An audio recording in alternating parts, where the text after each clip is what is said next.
الحمدللہ رب العالمین والصلاة والسلام علی رسول الامین، اما بعد۔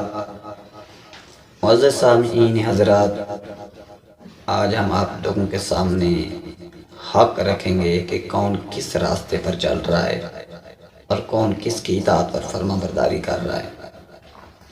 میرے پاس کتاب ہے جا الحق حصہ دوم، اس کا ہے صفحہ نمبر 378 ہے۔ اس کے اندر بریلویوں کے حکیم الامت محترم جناب احمد نعیمی گجراتی صاحب لکھتے ہیں، حدیث کا ضعیف ہو جانا غیر مقلدوں کے لیے قیامت ہے، کیونکہ ان کے مذہب کا دار و مدار ان روایتوں پر ہی ہے۔ روایت ضعیف ہوئی تو ان کا مسئلہ بھی فنا ہوا۔ اب تو یہ حقیقت ہمارے جو مخالفین ہیں انہوں نے بھی تسلیم کر لی کہ اہل حدیث اہل سنہ والجماعت کا مذہب کا دار و مدار روایتوں پر ہے، حدیث پر ہے، امام الانبیاء صلی اللہ علیہ وآلہ وسلم کے فرامین علی شان پر ہے۔ ہمارا جو مسلک ہے، منہج ہے، اور اس کو انہوں نے بھی تسلیم کر لیا کہ ان کا دار و مدار امام الانبیاء صلی اللہ علیہ وسلم کی روایتیں اور احادیث مبارکہ ہیں، اور یہ خود بھی بتلا رہے ہیں کہ ان کا منہج ان کا مذہب کیا ہے۔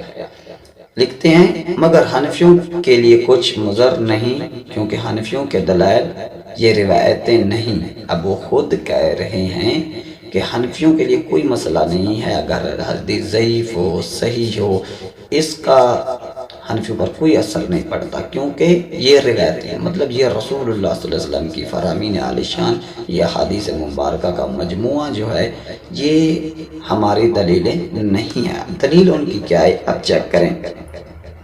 مگر حنفیوں کی دلائل یہ روایتیں نہیں، ان کی دلیل صرف قول امام ہے۔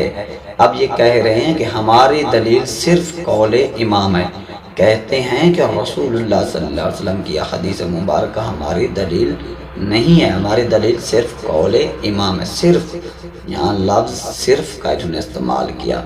آگے لکھتے ہیں، قول امام کی تائید یہ روایتیں ہیں۔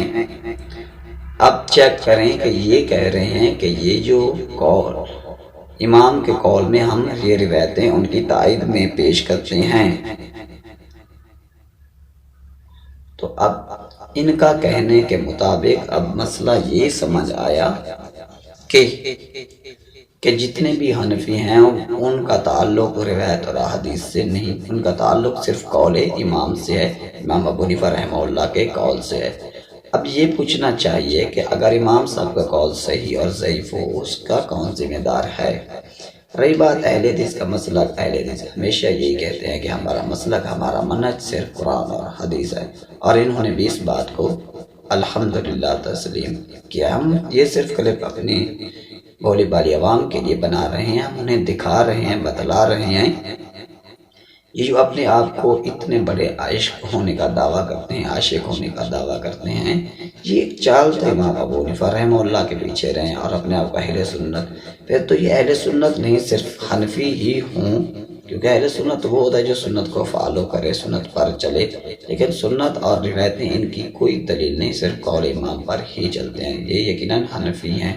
تو ہمیں نہ اللہ تبارک و تعالیٰ نہ رسول اللہ صلی اللہ علیہ وسلم نے یہ کہا ہے کہ آپ کسی امام کو لیں اور اس کی تقلید کریں، اس کے پیچھے چلیں اور میری روایتوں کو چھوڑ دیں، اس طرح کہیں ہمیں کوئی دلیل نہیں ملتی۔